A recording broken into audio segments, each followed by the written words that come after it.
Hello everyone and welcome back into a brand new video. In today's tutorial guys, I'm going to show you how to add search filters to the shop page in Odoo. Now, there are many people here in the Odoo community that are asking on how to add a shop filter. As you can see here, there are many articles, many kind of questions from the community themselves, and there is no article by Odoo itself already created, so you can actually know how to add a shop filter. So here today guys, I'm going to show you how.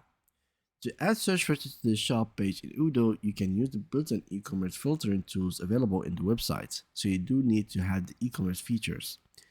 Then, these filters help customers quickly to find product by category, price, attributes, brands, and more. So what you need to do is to enable those filters in Odoo.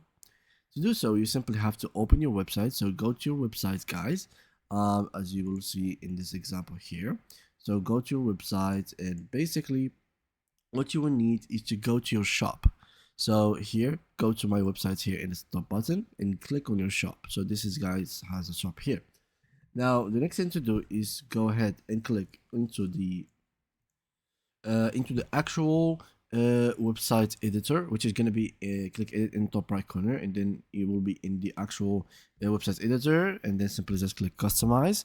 So as you can see in this button right there, and then enable filters you want, such as product categories, price filter, product attribute, tags, and search bar.